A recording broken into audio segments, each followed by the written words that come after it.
Hey Daniel, thank you for coming in. You have a really a tremendous sort of very broad and deep background in media and production and into healthcare now, and it's just quite remarkable all the things that you're doing. So thank you for coming in and sharing your insights with my audience. Thanks. It's a thrill to be speaking with you. So Daniel, what were the sort of the magic moments in your life that created this wonderful career you have and your continuing contributions? And it could have been something when you were 3 and 5 years old. It could have been inside or outside the family. Could have been in school. Could be mentors, career inflection points. What would be those top three defining areas that made you who you are today? I think something I've always lived with and something which drove me to be not only in this chair and talking with you, but into what the big chapters that sort of delineate parts of my life has always been an interest or really a passion to touch people's lives, to uplift people. I went to film school. I was a film artist. I'm a musician. So, and my mother was a tremendous musician, entertainer. My father's an incredibly creative guy, but through business.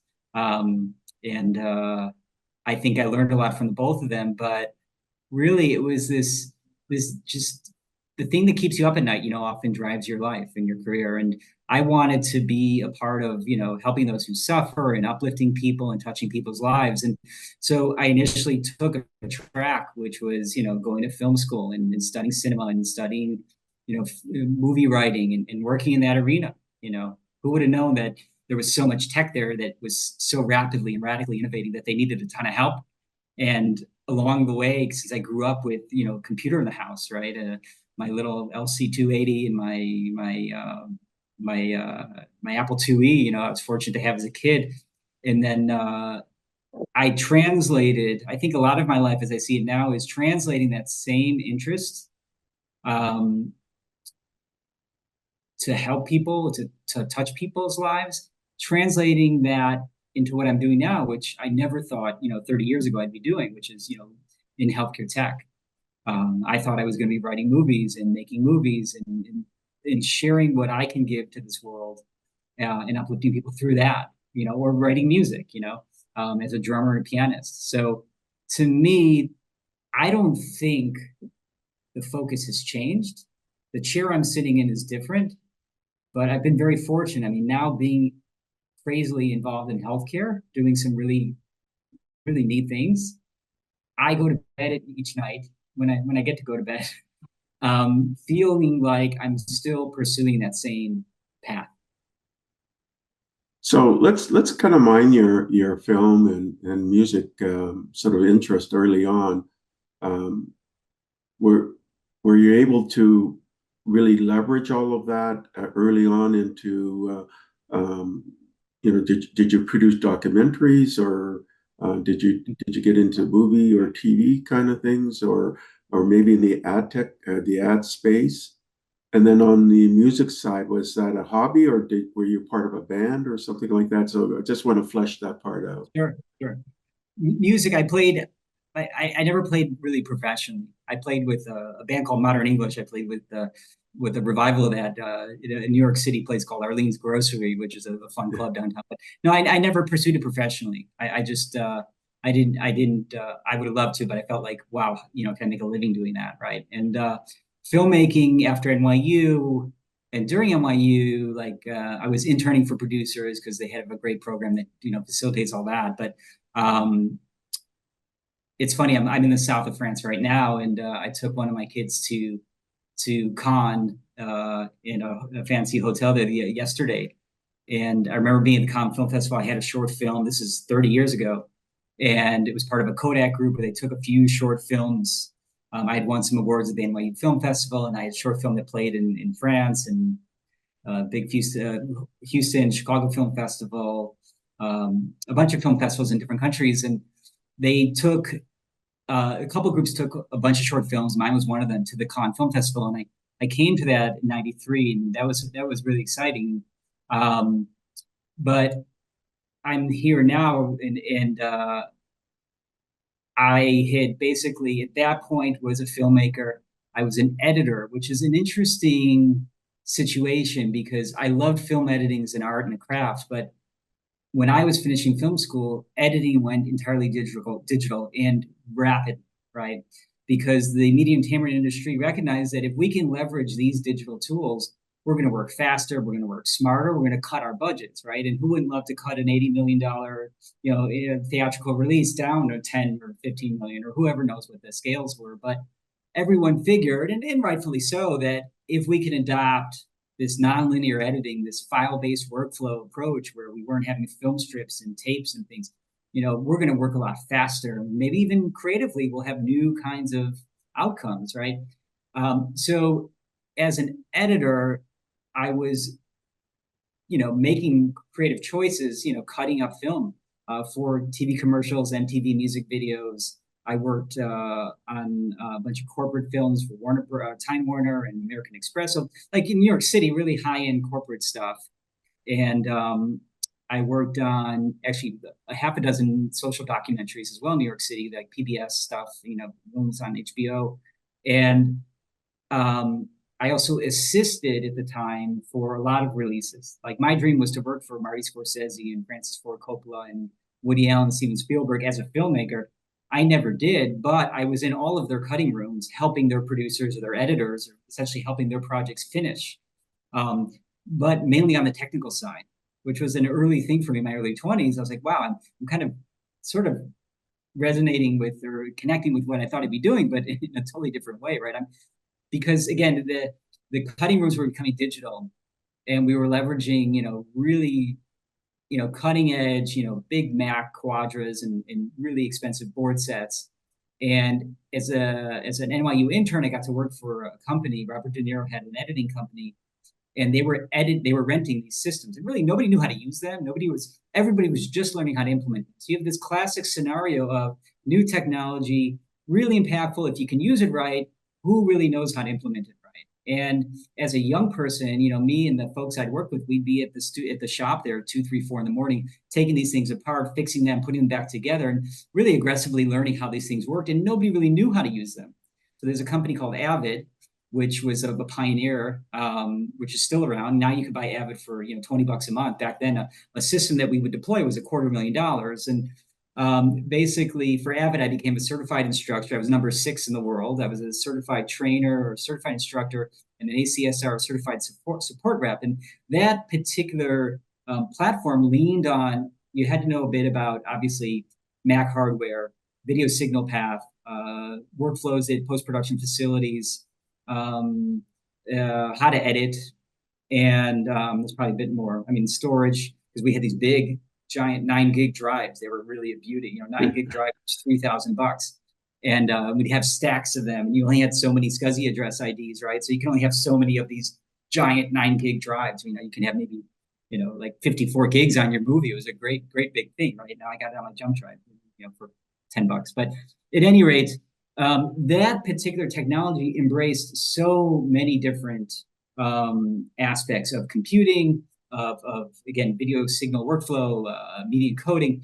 And then as I spent more and more time as an Avid certified guy, and again, there were very few of us, like I trained in London, I worked in New York, I worked in LA, but there were very few of us that really knew what we're doing. And along the way, logically, the storage started to become, logically networked, right?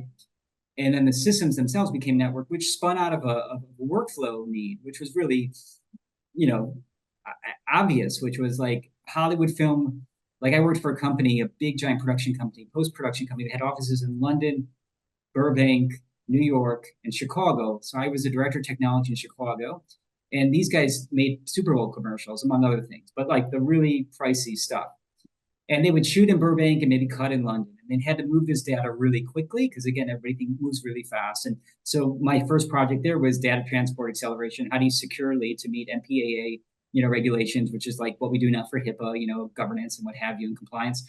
But how do you move stuff really fast? And there were a few technologies. Some were doing it with hardware. One was doing it with software. They eventually got bought by IBM. The one that was doing it with hardware, I think, is still around. But at any rate, we were trialing different technologies to see how can we move, dozens of gigs per hour from Burbank to cut in London, or maybe they're editing in Italy for the weekend. But in Hollywood, it was the same application where you'd have a composer in the Hamptons. I remember we did Men in Black. So somebody was in the Hamptons, the producer. The composer, I think, was in Miami or somewhere.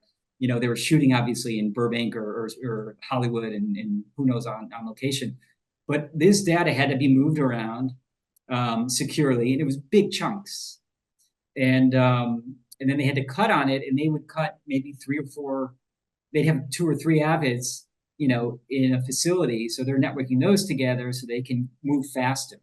So it was really a fascinating, like, trial by fire. Like, how do you manage media like this? How do you move data in special ways? And that's where I cut my teeth. And I'm not sure if I'm answering which part of your question I'm answering, but am I getting there? Well, you know, my audience is technical, right? So I'm trying to mine sort of your technical sort of background, because the audience would then find that relevant to their understanding, right? So you had an early interest in tech and school. You've taken some tech type courses when you were in film school. Yeah. You worked as director of technology and production, so there's tech involved. Yeah. And because my audience are engineers and scientists, but they're in Right. tech. So Right. And I think what's really fascinating, what I've captured from the 3 decades in tech, is the universality of technological applications and what drives us to innovate and what drives us to, as on the other side, to consume or use this stuff. Why do we use it? How do we use it? But specifically, my background was to weasel out of a bunch of calculus classes I took. You know, well, first of all, in high school, I took AP Comp Sci, so I was learning Pascal in high school, and I knew BASIC, and I was learning a little bit of, I wasn't good at it, but hex, right? Because I was working in those old school ways, right? Um, but Pascal was a foundation for me. Then in college, I learned Fortran, right? And then I took a class on data structures to weasel out of calculus. And so I realized, like, wow, I love this stuff.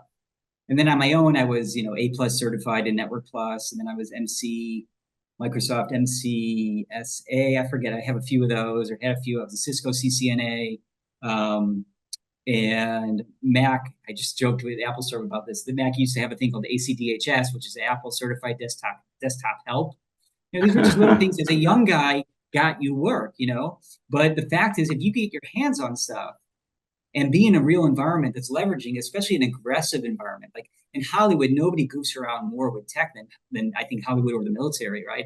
They have a lot of money and they have a big interest. Like if they identify that this particular uh, resource or tool is going to help us, they'll invest quickly. They'll be early adopters and they'll play with it. So being in those environments was massive for me. And again, what I do now in healthcare tech, I never thought about back then. I never know you could do it then. But you know, along the road, all what I really did was just map what I was doing in media entertainment into a sector that badly needed it, which was healthcare. So are you still in the film industry or the TV production, you know, sort of the media industry? Are you still doing that as well or in parallel, or have you completely segued into this sort of healthcare tech area? I completely switched, and the story is a good one to me.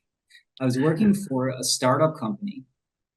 I didn't even know what a startup was when I saw the want ad. So I started working for a company that needed somebody to help integrate their DAM system, their digital asset management system. It was built by a bunch of MIT Media Lab engineers, incredibly well funded. The board were all creme de la creme, like media entertainment folks, right? So they knew, like, wow, if we can build this Web 2.0 digital asset management system, which is a perfect fit for anyone whose bread and butter is media, which is Hollywood, right? If we could just sell it there, that's a great fit. So there was a want ad or whatever, online ad for someone who knew Avid, somebody who knew digital post-production workflows specifically, because some of the stuff is complicated. The platforms are very specific. I mean, nobody leveraged storage volume and networked, really, you had to have a qualified, really high-end HP system. There were like only a couple that were qualified by Avid for certain use. Obviously, there was a Mac Quadra that became other Macs later on down the road, but they were looking for somebody who knew these workflows, worked in digital post, knew how to talk to those people, but to take their Web 2.0, right? It was the first web-based digital asset management system and implement it inside of that architecture, those workflows. And I met these guys and I fell in love with them. And I moved to LA and I was working for them. And basically they were so well connected that we can go in and out of Warner's or Universal or, Paramount. I was at all those places. Again, as a kid, this is where I wanted to be, right? I never knew I'd be wearing the hat of a tech person. But so, here I was in Francis Ford Coppola's cutting room or, all these people in New York. And now I'm in, walking in and out of studio set lots and meeting with media and engineering folks, or I think we had like a 4-month project at Warner's that was really just kind of a proof of concept and meeting with them on and off for a few months. And they wanted to, manage assets better because it wasn't just for the movies. Like, how do we share this stuff? How do we lock it down and share it? Because privacy in Hollywood is a major financial issue, or piracy and privacy. So anyway, I'm working for this company. I have a front row seat in what was called, to me, this new thing of a startup, somebody who's innovating something pretty radical and new with a small agile team, but with a great idea. And they knew a problem and they're trying to solve it. And these were really bright guys, these Media Lab guys. And nobody, like, we'd go into a studio lot and say, oh, we have a web base, you're going to access your media over the browser. And they were scared. Right? We don't use a web browser for things, web browsers for YouTube or whatever it was, for searching for the news.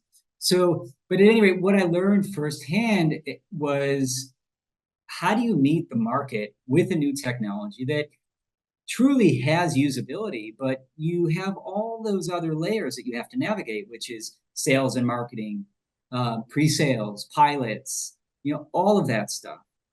And we had a brilliant team, brilliant product, but I slowly saw it fail. And the reasons why it failed were really interesting to me. And again, I was on the engineering and the sales engineering side. So I was with the customers. I was seeing this play out. And, two things I learned, which I would later apply to my own life in startup, was number one, listening to the customer. Number two is carefully sharing new technology in the way that, like, you have to approach it in a docile fashion, because people don't know what it is and may be afraid of it. They're going to want to trial it. Of course, they're not going to pay for a pilot. Like, I think our pilots were, I don't know all the story, but we're often like, they had to be paid pilots. And I think we lost a few pilots because they weren't paid for it. Nobody, the owner wouldn't let us do a free pilot. Here I am now. I've been doing 7 years of this. We did all free pilots. They all converted.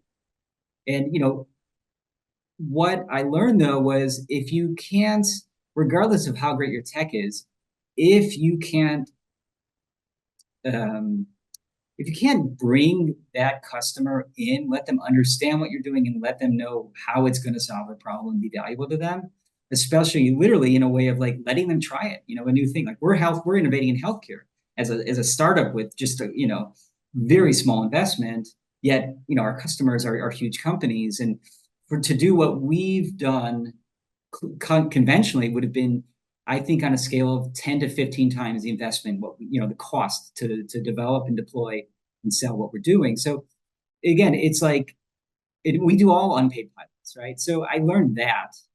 I learned a lot, but, and I learned a lot about communications between teams. So no matter if intrinsically each team is so brilliant, if your group isn't working as one beast. Like you said a while back to me, you said, a startup is, I love this. You said, a startup is like you're fighting for your life every day, right? Is that how you said it? Like a startup. Yeah, you have to be resilient, right? It's very volatile. Yeah, it's a roller coaster like nobody could imagine. Like you see Elon Musk on the TV and you think, what a superhero, and he's smiling and laughing. I'm sure that guy's been through so much, right? I mean, I don't even know anybody who, just on the sheer number of zeros behind a number, who's put so much on the line personally to make it to that next step, right? So at any rate, there is such an adventure to do the startup thing with tech, that I was lucky to be in that particular experience, to learn a lot before I had more of my own skin in the game. But so that was an important part. But we're talking about my transition from media entertainment to healthcare. So I didn't know anything about healthcare really. And the owner, who's really, really visionary guy and really well connected, brought us to the University of California Medical Center. Said, we just go wherever he sent us, right? And said, next Tuesday you're going to talk with the head of neuroradiology, the head of nursing, the head of the medical school at this University of California Medical Center. And we would just show up, right? And we don't know why we're there. We know a little bit. Obviously, we're trying to implement our technology. We figure, okay, so there's a use for media asset management and within the confines of the healthcare facility, of course. I didn't know what exactly. So we go in this darkened conference room and we look at some like radiological slides, and we're there for ended up being 4 hours and talking with everybody. And the basic story was, we've got a 64 slice CT scan, chunk of media, right? We've got a use case that's unique and critical, right? So if the chief of neuroradiology or a key player on that surgical team needs to do a reading of a brain scan for an 8-year-old that came in with a traumatic injury, and I'm not a neurosurgeon, so I can't represent a lot of the details well, but the point was they have like, I don't know, what do you say, like 9 minutes to do a good read on this for the life of the patient, right? And if he's in Singapore at a conference, we need to make sure he can see this quickly. How do we do that? So I said, so you got a chunk of media, you're governed by, you have some compliance issues or, regulatory concerns you have to meet. But they said, you don't know, this is 64 slice CT, this is huge stuff. And we have other stuff too, we have surgical videos. And I said, well, I just spent 4 months at Warner's, down the street, in California, all the studios down the street are doing this every day. You don't do this. They said, no, we don't know how to do it. And I said, okay, so you don't know how to do this. Do all hospitals have this? So, yeah, none of us know how to do this. And that was the end of me in media entertainment. The light bulb went on. I said, I'm going to healthcare, because if nobody's really doing this well or aggressively or economically well, I'd love to be there.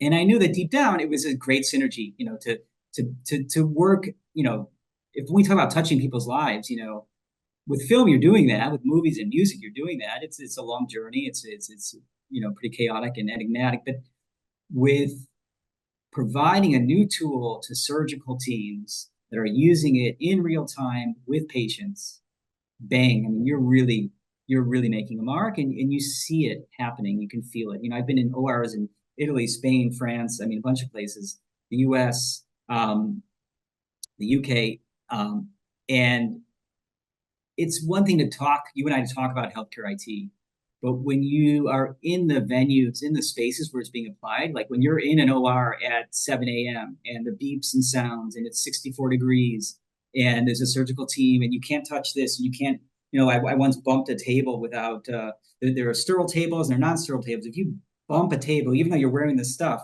and you're not in, sterile, they have to rip the table out, relay everything that was on the table just because you bumped into the little cloth on top of it. So, but the point is, in those particular environments where your technology is being used, there is a whole consciousness, there is a whole contextual, there's like a sensitivity to how things get used and what has to happen, right? It's not like I'm making something for a general user and on their, in their kitchen. This is like a healthcare environment. So I learned a lot.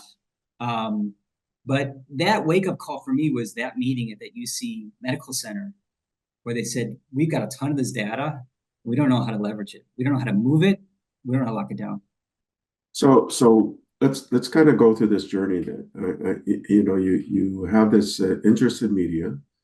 You go to college and you're studying media, but you're also taking some IT related courses. You get certifications in different kinds of IT. So you end up working with production companies, but you're the director of technology because you've always had this interest in technology. And even though you don't have a comp sci degree, because you had this interest, abiding interest, strong passion for technology, and you've been self-learning and taking courses and getting certification, you're the anointed one, because you can talk the production side and the media side, but you also have enough understanding on the technical side to marry the two. So you end up heading up these kind of programs, and then you work for a startup of MIT Media Labs, and a sort of a spin out of MIT Media Labs, and they're thinking, hey, why don't we apply all of our capabilities into sort of to the digital aspect of production in a big way, and they can do it in a way that perhaps nobody could do before. But you were part of that because you understood the technology side, but you also understood the entertainment side, the kind of the media entertainment side. And again, you were bridging that gap. So was it because you were part of that startup that you got introduced to this medical kind of application? And ultimately, you indicated that that startup just wasn't able to scale. And it's because a startup is not just tech. It's not how good you are in translating research into tech. There's all of these commercial aspects and understanding the customer and the social aspects and being able to communicate the value proposition in a way that makes sense to the target customer. And you talk about running pilots and learning from that process of how that business side works. And if you don't get that business side, you'll never have a successful company, no matter how good your tech is. Yeah. And a good example is Nikola Tesla, right? I mean, he's, decades, maybe a century ahead of other people, but he just was not able to translate all of that brilliance into a commercialization, whereas Edison and Westinghouse were able to do that because they understood the technical side, but also the commercial side. So you're saying then the wake-up call when you were introduced to this UC medical application is you're thinking, I understand what the barrier is. What they're doing, I'm doing in other areas, and I just have to apply that capability to the medical space. So did that then lead you to forming Epicar, or was there another intermediate steps, or that was then, you know what, I'm going to apply all of my capabilities and realizing there's a gap in the medical and the medical IT area, and I'm going to apply that to the medical area. But was that a direct leap into that area, or was there other intermediate steps? There were some intermediate things, but I mean, the eyes were always on working on media and healthcare and solving some key problems with this crazy set of unstructured data that every country has a problem with. But you made some great points, but about my story, and I think that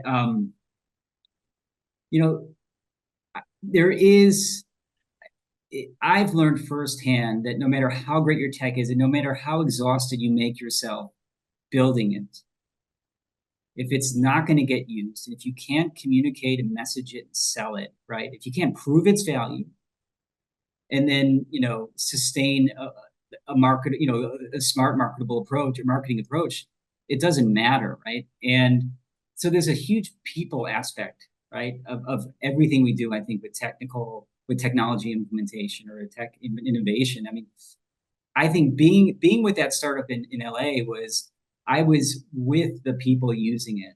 And I think what I learned what was really significant from that experience was being close to the people who are going to use the tech. Because I think that the three things that we apply at Epicar are, number one, you're going to be successful if, number one, you have a valuable product that you can prove its value, right?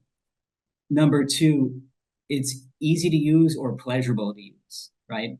So the experience is meaningful, and if you're breaking up an existing workflow, they don't mind, or you're not complicating an existing workflow so that it can be readily, implemented easily.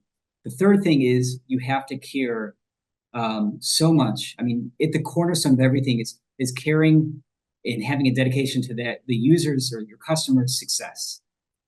And some of that's tech, and some of that's people, and some of it's just your heart, right?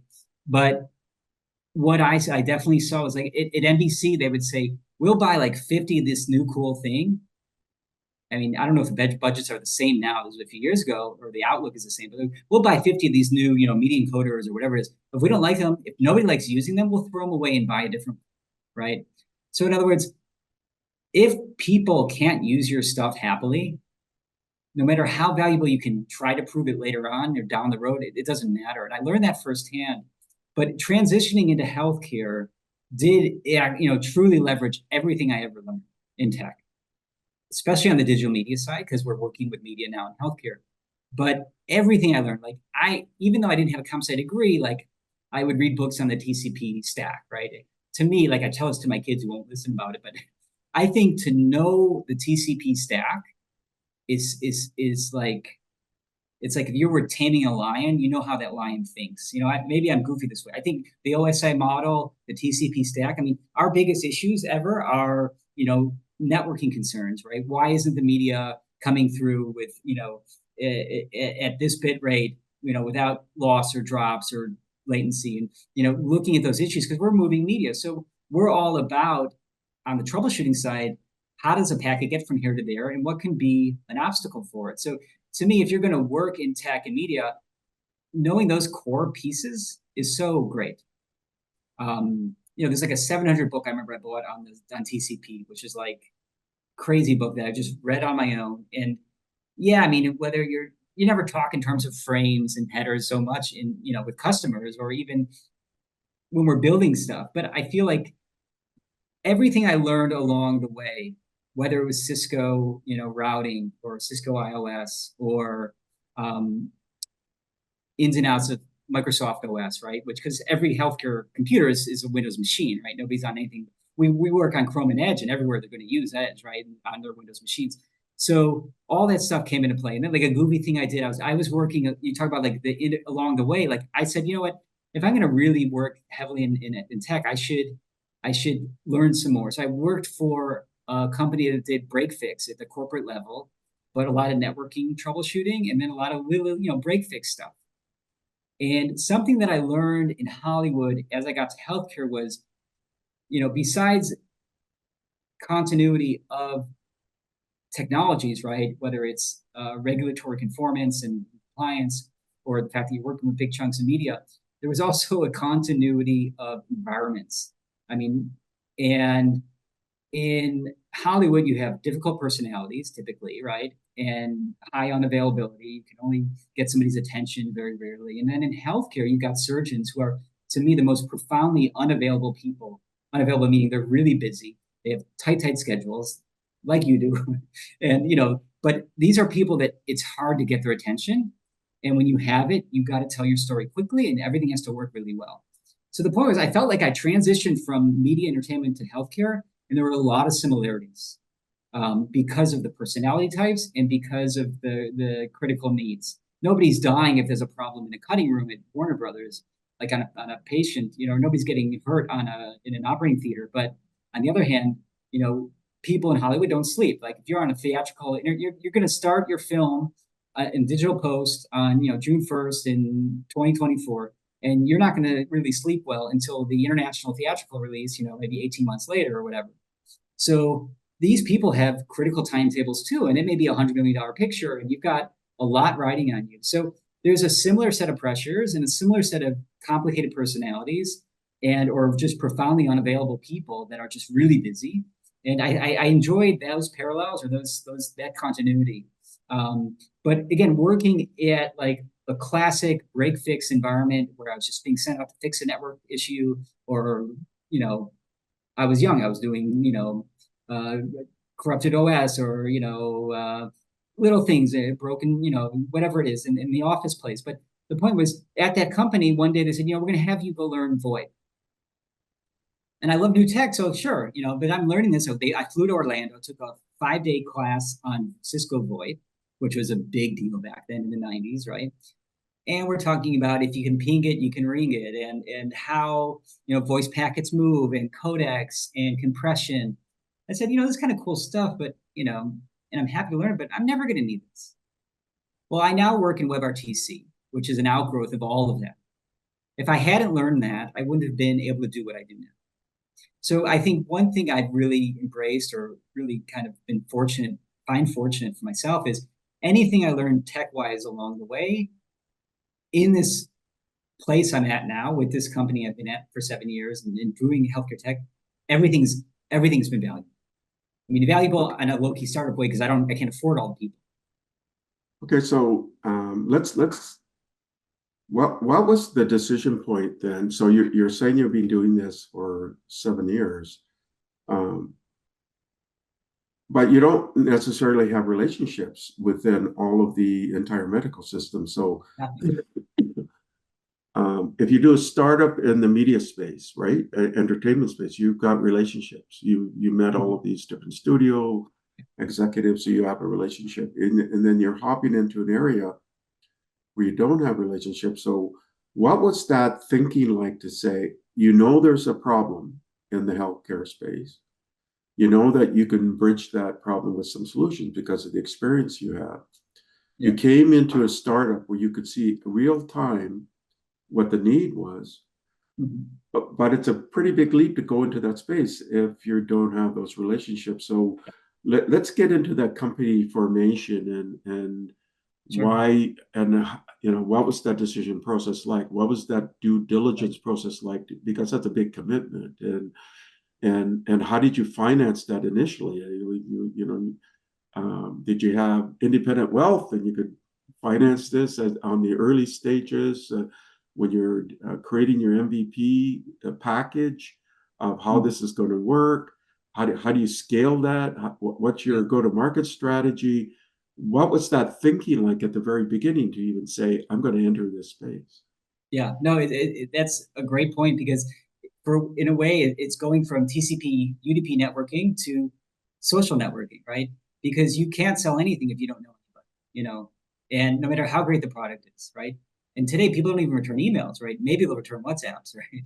So, yes, for me to be successful with what I did, I couldn't have done it just knowing the tech.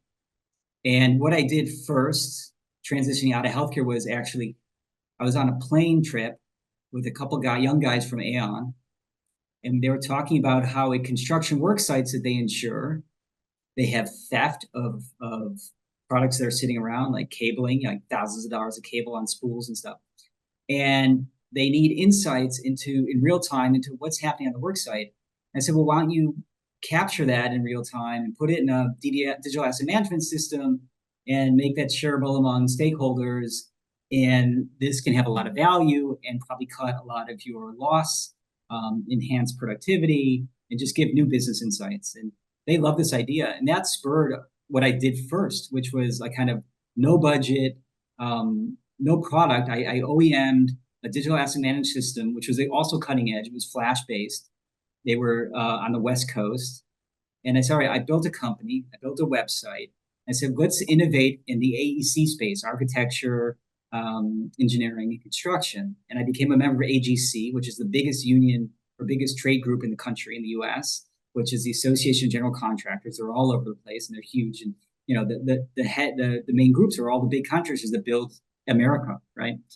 So I would go to the meetings and say, and they'd give me a chance as a newcomer.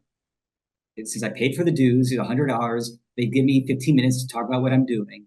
And I learned, maybe not so successfully at first, but I learned that you had to meet these players. And in fact, the players in the space, you had to meet the right ones at the companies. Otherwise, you're wasting their time and your time talking to them. But we were introducing new technology to them. The thing fizzled. It was a great idea. Got me, it was a great failure to learn from. But the point was, I knew nobody there. But I went to go visit the software manufacturer on the West Coast, and I stayed on the couch of an old friend from high school, and her husband is a surgeon. I said, my dream is to work in healthcare one day. I've learned all this stuff. And he says, you can help me so much. He says, you're building like YouTubes for better, no better way to put it. We said, you build YouTubes in MySpace or whatever for a company. And say, yeah, that's kind of what we're doing. Is I work with video every day. And I said, what do you mean? He says, I said, you have your tools, you cut somebody open and that's it. He says, no, you have no idea. And he's a brilliant surgeon. He owned his own surgery center. And he took me there and I watched cases and I realized that all his work was video assisted. So then I realized, oh, it's not just the 64 site CT scans that have to get managed in healthcare. It's all this video. And I said, what do you do with the videos? Well, we really don't know what to do with the video. We put it on jump drives that get lost or DVDs. There's a company that makes a DVD burner for it was 30 grand. You could buy a DVD burner by the leading manufacturer, and they were recording MPEG-1s while MPEG-2 was already out, and really inefficient, not only in terms of media encoding, but in terms of like, what do you do with a drawer full of DVDs when you need to see something and you're a highly unavailable surgeon? We started a company together, and it was about managing content for surgeons, but doing it in a way that sort of brought in the medical device customer or medical device company. They would kind of sponsor everything. It was a great idea. We raised money. We had, I think, 12 investors, a few surgeons, a few other investor types. We had a great go, and basically, we weren't doing the live surgery piece, but we were trying to build this proprietary platform. Well, we built it, but we had trouble getting enough customers on board. And then as a fluke thing, Olympus came to us and said, we'd love to do, and actually it was Ethicon, J&J, can you help us train surgeons or market to surgeons in the nighttime? These guys have no time during the day. Can we do like a kind of meeting online on their web cameras, and can we show video, but the video has to look really good? We said, okay, well, we looked at each other. We had a head of sales, really smart guy who was from J&J. And we said, okay, we'll do these webinars. We started doing webinars. We now built up like half a dozen customers doing their webinars. And it was keeping the lights on. So here we were week after week trying to sell, the media platform, the storage platform. But then, the surgeons said to us, if you go to a medical congress, an international meeting, the biggest hit right now is live surgery. Everybody wants to see live surgery because you can see the surgery, you can see the device being used, the device, it's often a key opinion leader, a top surgeon. You can interact with them over audio or chat. It's the coolest thing. And we basically went into the live surgery space from there. We did it in a very bulky fashion, but we started that. And then we realized that live surgery was going to be the big future. But the point I'm making is with this first company, I met J&J. We met Intuitive. So we did 10 years of work for Intuitive, 10 years of work for Ethicon, J&J, some work for Gyrus, Olympus, and then a bunch of other little companies. And there we would do webinars put on by the marketing teams and the professional education teams. And for some of these companies, Prof Ed, the training, the clinical training side, came under sales or under marketing. And basically, we had this tiny team, and we would manage these webinars. This was before COVID, right? So a webinar, like what you and I are doing now, was a big deal back then, right? And basically, we would do the webinars, and I would meet with a surgeon at midnight, because I love this so much, right? That I'll meet anytime, any hour of the day. So I was a perfect fit for healthcare, because whenever they can meet me, I would meet, right? And the webinars were all in the evening. So like my evenings were shot for like several, 2-3 years doing webinars. But I learned through both the content that we were sharing and talking with surgeons. And the surgeon would meet with me at midnight in his house in Scarsdale, New York, and we'd talk about what videos he's going to show. And he'd say, check this out. And he'd bring over a box of jump drives. We'd have a drawer of DVDs. And I said, that's your videos. He says, these are all great videos. People can learn so much from this stuff. And now Intuitive needs to see this one now, and I can't find them. And I realized, wow, this guy needs some kind of media asset management for this video, but not one where he would dump all that stuff into a system, one that would capture it in real time in the operating theater. So the light went off, right? I recognized that problem. The med device companies leveraged the same videos to train. So for them to have access to this content was critical for sales, marketing, training, optimal product use, surgeon performance, all of that. So that little surgical video that was like getting lost. And we know American hospitals alone capture or use about 50 million, make about 50 million videos a year, and it would get lost, right? So through that experience of doing these webinars, which is nothing we set out to do, but which had profound value for the customer, and I learned a ton, and I got very close with Prof Ed, sales and marketing colleagues, with all the companies I worked with. And, I love these guys, and I got very close, and they would help me understand problems they had. And it was through the years of doing the webinars that I, A, met the companies, and B, learned more about what problems existed that we can solve. And these problems were everywhere. They're in Asia hospitals, they're in South American hospitals, Europe, US, you name it. So that was really a big transitional piece for me, to learn to work closely with surgeons who nobody gets time to work with, and build relationships. So we started the live project with this previous company. And it was a brilliant idea. And we raised some money, but we needed a lot more. And the reason we needed a lot more was, as I see it, like innovation begets innovation. I think technology facilitates everything, we do as a startup company, right?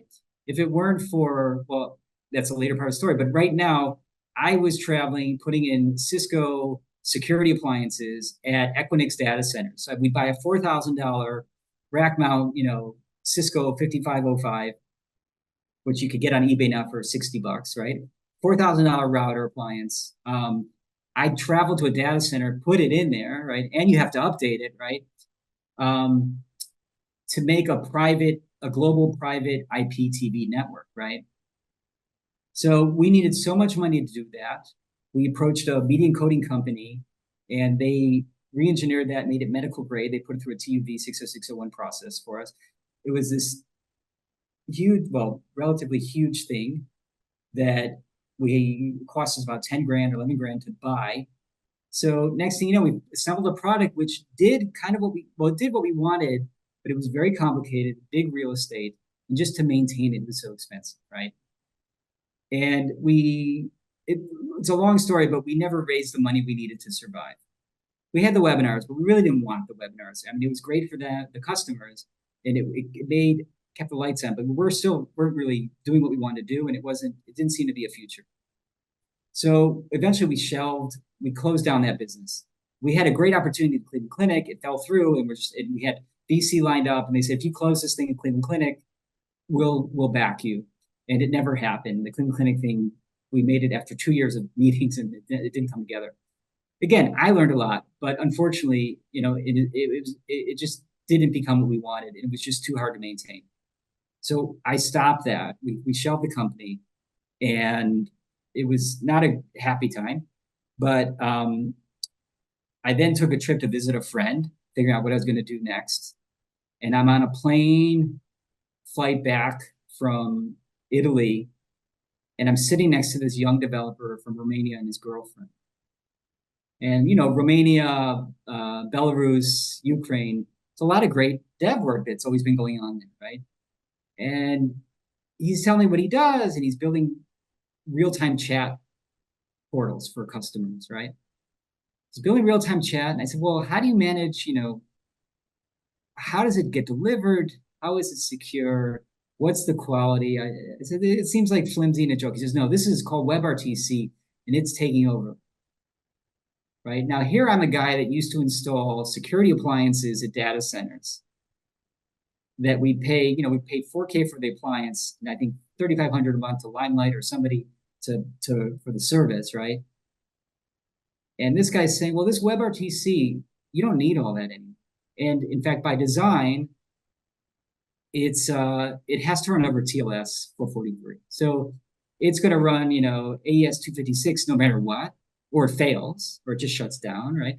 So I said, wow, so there's a new way to move live video. You can manage the quality, because it's multi-peer, and it's all software-based. We're trying to raise money for a hardware-based product. So that's happening, and AWS is evolving. And basically, I'm only sitting here now. I only have Epicar because of number one, WebRTC, number two, AWS, and culture shift where everybody's embracing it. So when I first went to a UK hospital in 2017, they were scared. I said, this was on AWS. I could put it on AWS London. And they were a National Health Service hospital. They said, I don't know if we're ready for that. I don't think the NHS is ready for that. And they weren't. We're up at now 4 hospitals in the UK, and they themselves have data at AWS London, and all our contracts say you have to put it at AWS London. But the culture changed, right? So things like that, smaller things like Airbnb, Google Translate, Uber, allowed me to go to other countries, travel, not have to know the language. You get an Uber, you don't have to tell the driver where to go, and you can get a place to stay with good internet to run demos. So it's all these pieces and everything else I ever learned, and essentially this shift in the availability of these new protocols allows me to do what we do that we couldn't even do 2 years before. So we only have about 2 minutes left, so we're going to Okay. have to kind of truncate the Okay. answers, right? Um, so you created Epicar. So can you tell in a very concise way what Sure. Epicar does? So what we're doing is taking that moment, that precious moment of a live surgery, and sharing that content in real time to outside parties in an authorized regulatory compliant fashion and recording it in very high resolutions. What that does is it takes what used to be unattainable, unstructured video content, makes it actionable. So by building an archive with rich context, we can enable hospitals, medical device companies, and other stakeholders to get that stuff in their hands and leverage it. And by leveraging it, we mean not only a surgeon showing, let's say, their team, like, go tomorrow, we have a case, it's a CPT or ICD-10 code 58545. It's just like what you had 2 weeks ago. Go watch that because we'll be that much more efficient tomorrow if you watch video number 27, or here's a link to it, right? That's a great plus, right? We're helping surgeons and surgical teams perform better. We're improving patient outcomes. We're helping med device companies who have like a new gadget like this. We're helping more surgeons learn about it.